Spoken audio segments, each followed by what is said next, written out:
ہم جب انڈیا جاتے ہیں تو ویزا کی تعداد مقرر ہوتی ہے انڈیا ہائی کمشنر کی طرف سے، اس میں لکھا رہتا 3 مہینے کا ویزا، اور جب وہاں ہندوستان میں ویزا 3 مہینے کا پورا ہو گیا تو سول سرجن سے ایک سرٹیفکیٹ لیا بیماری کی، سمجھا، اور جناب اور 1 مہینے بڑھوا لیا، اور ایس پی سے تعلقات ہوتے ہیں تو بھی 1 مہینے کا بڑھ جاتا۔ لیکن ہماری زندگی کا جو ویزا ملا ہے، ہر انسان جو اپنی زندگی دنیا میں لے کر آیا ہے، اس کا ویزا ناقابل توسیع ہے، نامعلوم المیعاد ہے، کچھ پتہ نہیں کس وقت کس کو جانا ہے۔ تو قبرستان دیکھ کر یہ سبق مل جائے گا کہ ہمارے جیسے کتنے اس میں پڑے ہوئے ہیں، ہر قسم کے لوگ، جن کو اپنی جوانی پر ناز تھا وہ بھی سڑ رہے ہیں، جن کو اپنے حسن پر ناز تھا یا دوسروں کے حسن پر فدا تھے وہ بھی دیکھ رہے ہیں کہ ان حسینوں کا بھی کیا انجام ہو رہا۔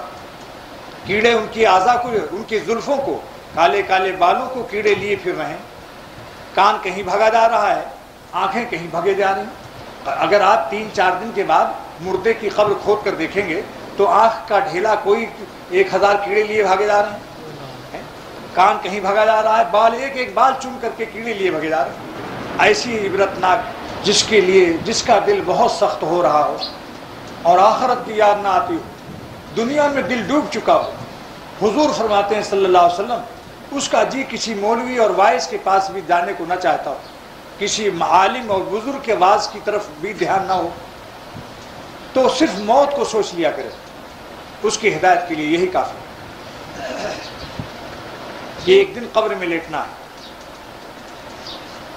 سارے ہنگامے ختم ہو جائیں گے۔ میرا ایک شعر اردو کا یاد آ گیا، آ کر قضا باہوش کو بے ہوش کر گئی، آ کر قضا باہوش کو بے ہوش کر گئی، ہنگامے حیات کو خاموش کر گئی۔ ہنگامے حیات کیا ہے؟ یہ فیکٹری بنانا ہے، یہ شادی کرنا ہے اور یہ کام کرنا ہے، ہزاروں ہنگاموں میں انسان غرق ہے، ذرا سی دیر میں دنیا بدل جاتی ہے۔ آ کر قضا باہوش کو بے ہوش کر گئی، ہنگامے حیات کو خاموش کر گئی۔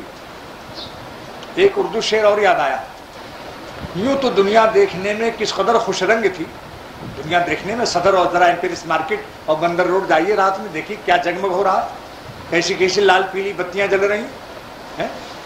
لیکن میرا ہی شعر ہے یہ، یوں تو دنیا دیکھنے میں کس قدر خوش رنگ تھی، قبر میں جاتے ہی دنیا کی حقیقت کھل گئی، قبر میں جاتے ہی دنیا کی حقیقت کھل گئی۔ ہردوئی میں ایک دفعہ میرا ایک شعر ہوا، صدر مفتی دیوبند حضرت مفتی محمود حسن گنگوہی دامت برکاتہم، میرے شیخ کی بھی استاد ہیں، وہ بھی موجود تھے، تشریف لائے ہوئے۔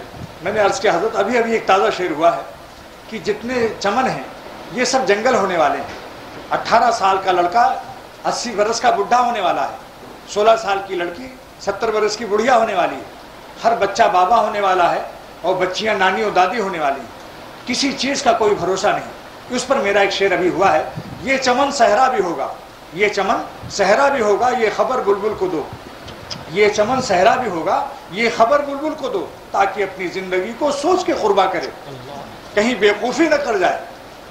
اللہ اللہ، اتنا خوش ہوئے۔ حضرت مفتی صاحب نے فرمایا بھائی یہ شعر تو مجھے بہت پسند آیا، بار بار تعریف کرنے لگے، فرمایا اپنے شیخ کو بھی سناؤ کہ یہ چمن صحرا بھی ہوگا، یہ خبر بلبل کو دو، تاکہ اپنی زندگی کو سوچ کے قربا کرے۔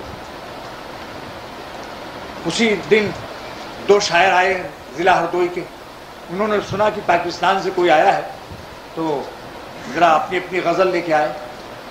میں نے کہا سوچا کہ یہ اپنے یہ گل اور بلبل میں میرا وقت خراب کریں گے لوگ، اور کسی کے چہرے کی اور آنکھوں کی ڈیزائن اپنے اشعار میں پیش کریں گے، میری زندگی کے اوقات ضائع ہوں گے، میں آیا ہوں اپنے دین کے لیے۔ لہٰذا میرے دل میں بات آئی کہ میں ان کو اپنا ایک شعر سنا دوں تاکہ یہ اپنی غزل کی حقیقت سمجھ جائیں۔ میں نے ان سے عرض کیا، دونوں شاعروں سے، کہ اس فقیر کا ایک شعر آپ سن لیں، اس کے بعد اگر آپ کا دل چاہے گا تو غزل سنا دیجیے گا۔ کہنے لگے اچھی بات ہے، آپ سنائیے۔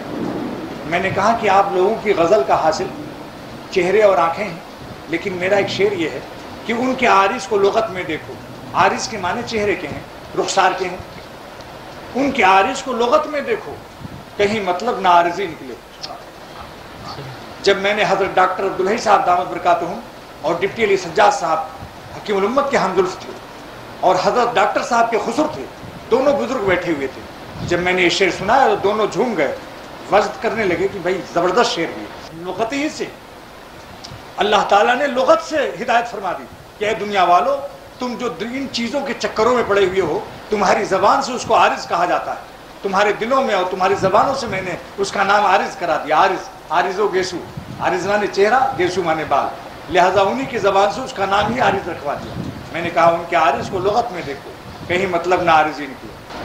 بس ان دونوں نے کہا کہ صاحب میں اپنی غزل جیب میں رکھتا ہوں اور جاتا ہوں، السلام علیکم. آپ نے تو میرا سب پوسٹ مارٹم کر دیا، اب میرے پاس کچھ نہیں. ہمارا کھیت تو مٹیوں پر ہے. بازی لے گئے اللہ والے لوگ جنہوں نے زمین پر رہتے ہوئے اپنے مالک سے رابطہ قائم کر لیا، مٹی کے کھیل میں اپنی زندگی ضائع نہیں کی. میرا ایک اردو شعر سول ہاسپٹل میں ہوا اور میں ECG کرا رہا تھا، دل پر کچھ میرے گھبراہٹ سی ہوئی. میں نے سوچا شاید قلب کی حرکت بند ہو جائے گی، کیا ہوگا. تو میرے تمام جکڑ دیا گیا زنجیروں میں ایک دم، اور یہاں وہاں سب باندھ کر کے لٹال دیا. میرے دل میں خیال آیا کہ دنیا سے جا رہے ہو مگر دنیا کا کچھ تماشا نہیں دیکھا تم نے. شیطان آیا فوراً، اس نے کہا تم دنیا سے اگر ابھی چلے جاؤ گے تو دنیا کا تماشا نہیں دیکھا تم نے، کیسے کیسے مزے دنیا میں تھے، اور تم نے پیری مریدی اور ملاؤں کے چکر میں آ کر سارے گناہ چھوڑ دیے کہ کچھ دیکھا ہی نہیں تم نے کہ دنیا میں کیا ہے. میں نے اللہ سے عرض کیا، اے اللہ مجھے کوئی جواب عطا فرما کہ اس میں شیطان کو اس کا جواب دے دوں. اسی وقت شعر موضوع ہو گیا. ECG ہو رہی ہے، مشینیں لگی ہوئی ہیں، قلب کی رفتار شمار ہو رہی ہے، اور یہ فقیر شعر کہہ رہا ہے. وہ شعر بھی سنیے. کسی خاکی پہ مت کر خاک اپنی زندگانی کو، ارے تم بھی مٹی کے ہو، مٹی کی صورتوں پر اپنی زندگی کو مٹی مت کرو. کسی خاکی پہ مت کر خاک اپنی زندگانی کو. پھر شیطان نے کہا پھر جوانی کا مزہ. فوراً دوسرا مصرع بھی بن گیا، جوانی کر فدا اس پر کہ جس نے دی جوانی کو. جوانی اس پر قربان کر دو جس نے تمہیں جوانی عطا فرمایا. میں واللہ کہتا ہوں جوانی ہی میں بیت ہوا ہوں. یعنی یہ نہیں کہ جوانی میں خوب سینما پتنگ بازی کے بعد اگر بڑھاپی میں حضرت کے شاہ عبد الغنی صاحب کے ہاتھ پر بیت ہوتا تو آج میں جوانوں کو کم سے کم ہدایت کے لیے میں وہ نہیں کہہ سکتا تھا. وہ کہتے بھائی آپ بھی تو کہتے ہیں بہت دن کے بعد ہوئے تائب اور وہ بزرگوں کے ہاتھ پر ہاتھ رکھا، لہذا ہم بھی جب آپ کی عمر میں آئیں گے. 17 سال کی عمر میں اختر نے بیعت کی مولانا شاہ عبد الغنی صاحب رحمۃ اللہ علیہ کے ہاتھ پر. تو میں یہ عرض کرتا ہوں کہ جو شخص کی دنیا میں جتنے موسم آتے ہیں، خزاں بہار، اس کا خالق ہے اللہ. جتنے گلستاں ہیں دنیا میں ان کو خزاں بھی آتی ہے، لیکن جو خزاں کے اور بہاروں کے خالق سے رابطہ رکھتے ہیں ان کے چمن میں خزاں نہیں ہے، کیونکہ اللہ تعالیٰ پر خزاں نہیں ہے. ان لوگوں پر خزاں اور ان کی بہاروں میں زوال آتا ہے جو مرجھانے والے چمن سے تعلق رکھتے ہیں، جو مرجھانے والے پھولوں سے رابطہ قائم کرتے ہیں، اور جو اللہ تعالیٰ سے تعلق قائم کرتے ہیں ان کی روح پر ہر وقت بہار ہے. ہر وقت وہ عالم شباب میں ہیں، اگرچہ بال سفید ہیں مگر دل اور روح پر ان کی کیفیت طاری ہوتی ہے. مولانا رومی رحمۃ اللہ علیہ فرماتے ہیں کہ دنیا کی جتنے خوشیوں کے ہنگامے ہیں سب ٹھنڈے پڑ جاتے ہیں. کہیں شادی ہو رہی ہو، شامیانہ لگا ہوا ہے، دیگیں چڑھی ہوئی ہیں اور طرح طرح کی بجلیاں لگی ہوئی ہیں. 2-3 دن کے بعد اسی گلی سے گزرو، معلوم ہوا یہاں کچھ تھا، ختم ہو گیا.